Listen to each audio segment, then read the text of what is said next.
Hey guys, so I'm still on my bent with Venezuela and Maduro and all that stuff, the Somali fraud and everything like that. But one thing that I've been paying attention to is other people's reactions to it. And you got the usual crap coming from the left that doesn't make any damn sense whatsoever. Especially all the Democrats supporting Maduro for some reason. Like the No Kings crowd is completely on board with Kings as long as they oppose Trump. Don't ask me why. I don't understand Democrats at all in this regards. I mean, Biden and Kamala Harris put $25 million bounty on Maduro, and now Kamala Harris is upset that the bounty was claimed by Trump. Not that he actually took the money, obviously, but they're acting like he did take the $25 million and pocketed it, which is not what happened at all. It's ridiculous. It's like, oh wait, we wanted this to happen, but we didn't want it to happen like this. How dare he do it like that? It's dumb. But anyways, there have been some real dumb takes on the Maduro situation from people on the right. Now, I think there's been some odd stuff from people like XQC and like some ordinary gamers and Moist Critical. I didn't watch those three's videos on it, but for some reason, I think like their take on it is probably just kind of bizarre. And those guys are not right wing anyways, so it doesn't really matter. Honestly, I don't know what their view on it was. I heard Moist Critical might have had like a really L take on it, but I don't know. It don't matter. Maybe I'll put their videos in the list too. But they're not the guys I usually watch, especially some ordinary gamers. Well, especially XQC, I should say. I did watch some ordinary gamers for a while.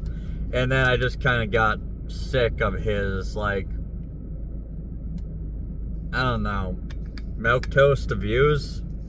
But it's just kind of weird to say. I mean, saying that he's milquetoast. Anyways, before I start a whole debate about that, two people had really bizarre takes on the Maduro situation. And it's a shame because I am a big admirer of both these guys. But I don't understand where they're coming from on it. And that's Count Dankula and Tucker Carlson.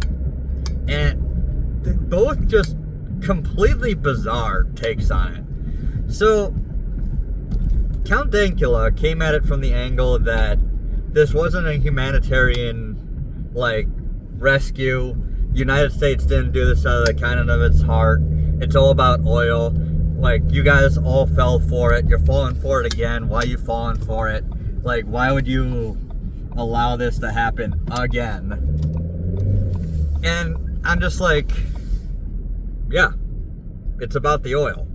What do you think it was about? And it's just bizarre to me because he's acting like we're being tricked into another 20-year-long war over oil. And it's like, there were multiple reasons for overthrowing Maduro. Like, there's stuff about the Dominion voting machines that is odd. There's stuff about drugs. There's stuff about them sending their asylum patients and their prisoners to America. There's stuff about, like, the president wasn't legitimately elected. He had actually lost the election by a significant margin, but decided to stay in office anyways. There's stuff about how they completely destroyed, the socialists completely destroyed Venezuela and made it impossible for them to, like, have a functioning economy or government besides a violent, bloody regime. There's the thing about, like, a quarter to a third of the population being forced to flee the country, many of which came to the United States. And the Venezuelan people are generally the type of immigrants that we do want, but if we can get more immigrants out of the country, it's a good thing. But then it's like, Count Dankula is like, oh, you guys fell for it again. It's all about the oil. And it's like, yes, it's about the oil. Like, yeah, we want lower gas prices. We want lower prices of goods. We want lower inflation. Like, what do you think China and Russia and Iran were doing in Venezuela? And this is like the take that like a lot of people have pointed out is absolutely insane. Like, yeah, Russia, Iran, and China were in Venezuela for the oil. So Trump outright said this, as well as members of his cabinet outright said this, is that we want to overthrow Maduro because he's selling oil to our enemies. And maybe, like, we don't need the oil here in the United States, but we don't want it in China. And, like, again, it's like Count Dankula is like, oh, you guys fell for it. You guys got tricked by the neocons. It's all about the oil. Don't you see? It's about the oil. This is not about kindness. It's not about overthrowing a dictator. It's like, yeah, I was like, I'm not even going to deny it. It's about the oil. Well, again, what did you think this was about? It's like, no one in their right mind thought this was about anything besides oil. Now, again, there were like 24 reasons to get rid of Maduro. And the Venezuelan people are celebrating, dancing naked in the streets over this. They're so overjoyed and happy. They're not literally dancing naked, but they're dancing in the streets, celebrating the overthrow of a dictator that has destroyed their country for the last 13 years, who was the successor of Hugo Chavez, one of the worst mass murdering psychopaths in history. Just like, again, yeah, what did you expect? It's about the oil. Like, it's not just about the oil, but yeah, we did it for the oil. And like, anybody with any amount of common sense knows that yes, we didn't do this out of the kindness of our heart. Which is why it's like so bizarre that Count Dankula took this like position. He's acting like we're all stupid. Like, he's acting like the MAGA guys and the Trump supporters are all idiots who like fell for this like lie when Trump outright came out and said it's about the oil. Like, we voted for this. Like, we literally voted for dictators to be destroyed.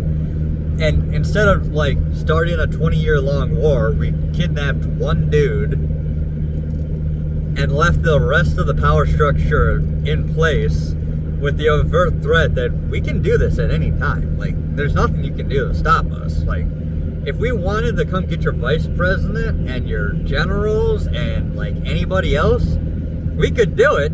It might be a little bit more bloody. It might be a little bit more painful the next time we do it, but we can do it. Like, this was a show of power, so unfathomable, so just mind-bogglingly, Jesus Christ, I can't say that word right now. Just so out of this world that it's just like, it would terrify all of America's enemies. Yeah, we didn't just do this out of the kindness of our heart. We did this to send a message.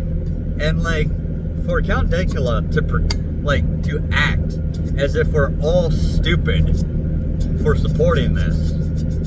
And it's frustrating. It's just like, you think we're dumb, don't you? You think we're all like 70 IQ people, don't you? Like, no, we know this could go bad. We know this might not work out in the long term. But seeing the Venezuelans celebrate as much as they do, especially the ones that hate Trump. There's a lot of Venezuelans that hate Trump that are still praising this. Hell, Ana Navarro, excuse me, is a Cuban of Cuban descent, and she was like, she hates Trump. She's supposed to be a conservative, and she absolutely hates everything about MAGA and about Trump and about conservatism in general, honestly. But she came out and she's like, look, listen, you might not like the way it's done, but we just removed a murderous psychopath from power. Like, you should be at least grateful for that. Even Ana Navarro was like, this is a good thing. Now, some people out there would be like, well, if the left likes it, that means it was a mistake. Most of the left hates this. Like, also, like 94% of Democrats somehow think this was unjustifiable. Or at least unjustifiable in the way we did it. While the majority of the rest of the country loves this. Absolutely loves this. Now, again, Count Dankula, total L take. Just like, what the hell are you talking about? None of us were fooled. All of us saw the writing on the wall immediately. We're not dumb. We know exactly what's going on here, dude. Like, we're not being fooled by this. It's the neocons are not pulling the wool over our eyes. We knew this was about oil, and we know this might not end up well. But my God, was it so awesome that it was worth it. So far, it seems like it was worth it. The second person that had like a completely, actually disgusting take, honestly, was Tucker Carlson, of all people. Now, if you don't know, there's a guy I watch called Officer Tatum. His actual name is Brandon Tatum. He's like a super conservative guy, really doesn't like the LGBT stuff. Like, he doesn't really care if there's gay marriage, but he just like, keep that in the privacy of your own home. Don't participate in it if you don't want to. And like, he wants the world to be Christian, and he wants like, and he's like, you know, he's not a supporter of like gay stuff. Like, on contrary, he's like really doesn't support it. But he's like, he doesn't care if there's gay marriage, because he's like, well, I can't force my beliefs on everybody else, so if you think that's like what you desire, then go ahead and do it, but just keep it away from me and my family, basically. Brendan Tatum looked at Tucker Carlson's like take, and he was like, you're crazy. You're like, you're insane. Like, what are you talking about? He's like, Tucker Carlson is going insane. And I kind of agree with it, because Tucker Carlson's take was that Venezuela bans gay marriage, bans transgender stuff, like, doesn't allow, like, a lot of, like, the far left-wing crap.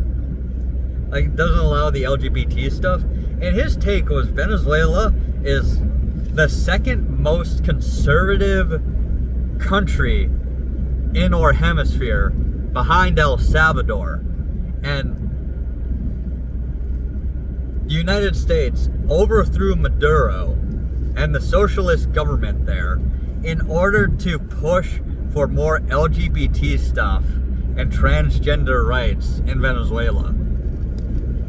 And that the conservative party that actually won the election is just going to make Venezuela lame and gay. And then he blamed it on the Jews in Israel. Mostly Israel. And it's, God, every single time someone on the left or the right obsesses over Israel or the Jews, I just immediately tune it out. Because it's so absolutely insane. Like, the idea that every single string in the world is being pulled by one country.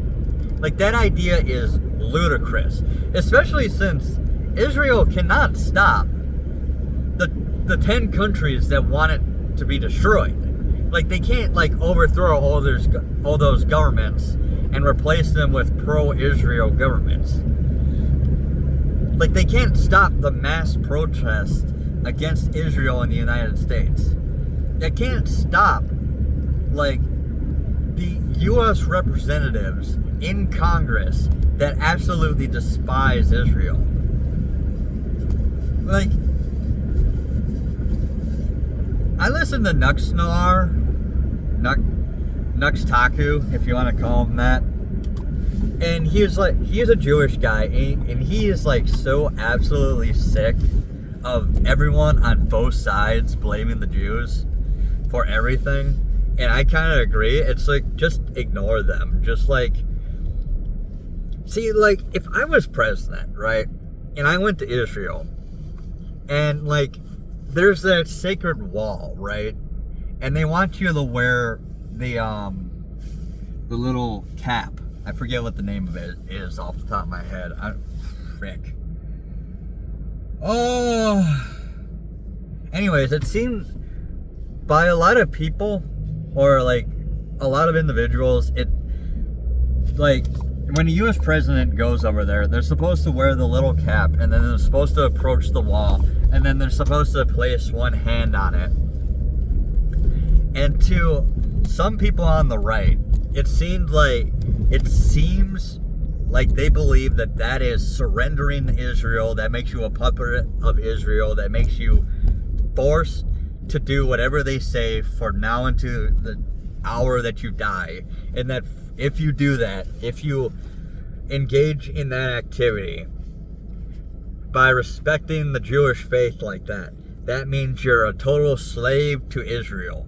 And there are still people out there to this day that think that Trump is a slave to the Israeli government on the right. In the same fashion that people on the left think that Trump's a slave to Putin. I mean, which is it?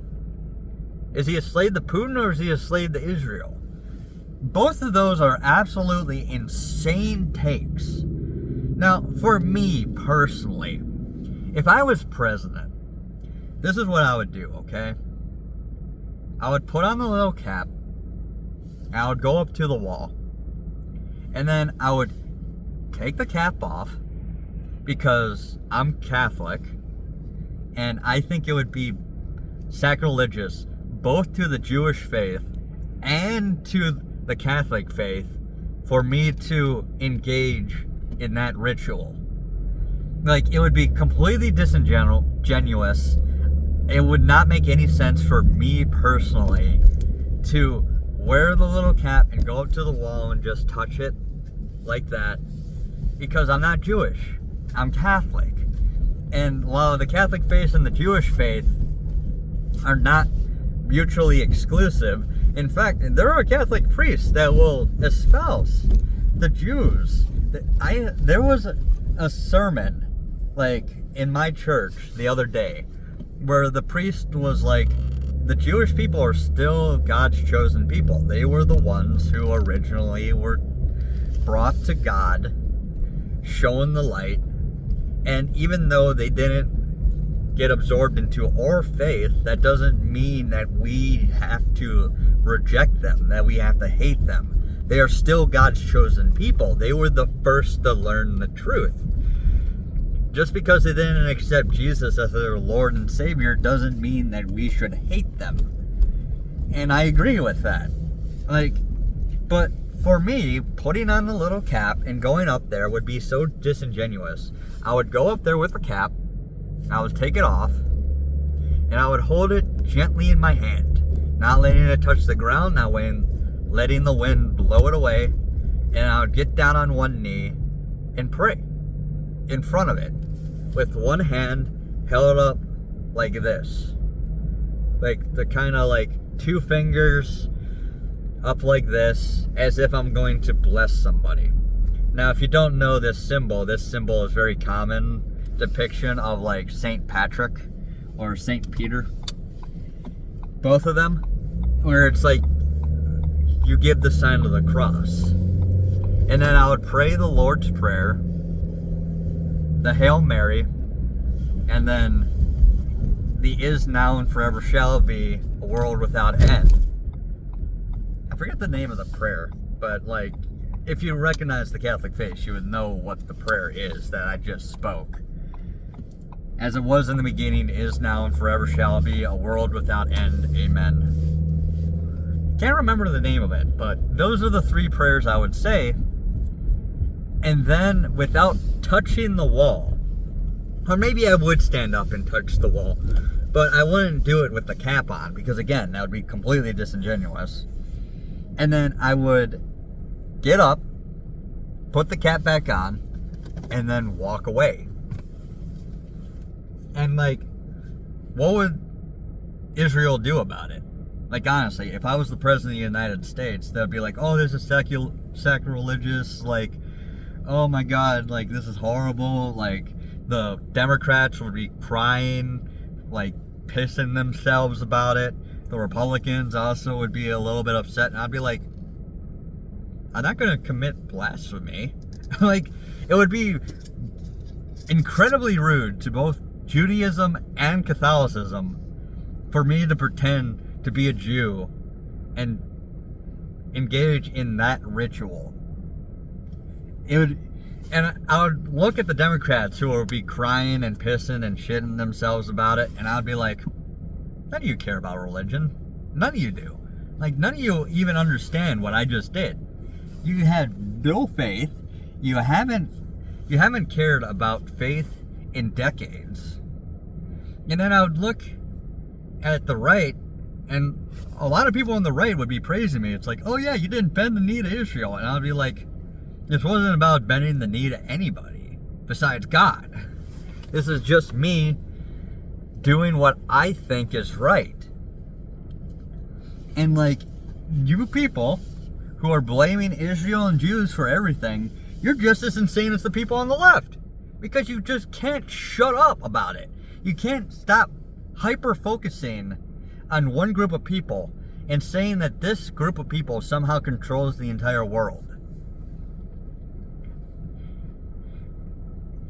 And I'll just be like, you're all crazy.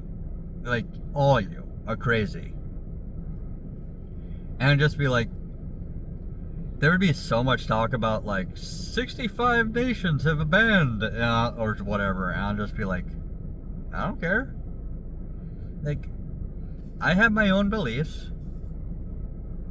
and I get sick of both sides being so obsessed with one group of people that I'm just like, I'm done. Like, I am not falling into that trap. I am not letting either side dictate what the hell is going on right now. Like, you're both just crazy. And I'm not gonna stand for it. And that's what I would do. Again, like, someone might be like, oh, but you would cause an international incident and try to talk me out of it. And I'll just be like, I mean, I'm gonna do it. And they'll be like, okay, well, you can't do that, though. It's not, like, they won't let you go up to the wall if you plan on doing that. And I'm just like, again, how are you gonna stop me? Are you gonna shoot me when I try to approach the wall? Like, it's like, and the President of the United States, like, try it, see what happens. Anyways, again, I'm gonna leave it there, though, because, I mean, that's just my 2 cents on it, is that both Count Dankula and Tucker Carlson just had completely bizarre takes that don't make any damn sense to me whatsoever. But hey, it is what it is, man. Some people are just gonna be like that. Anyways, gonna leave it there. Bye, guys.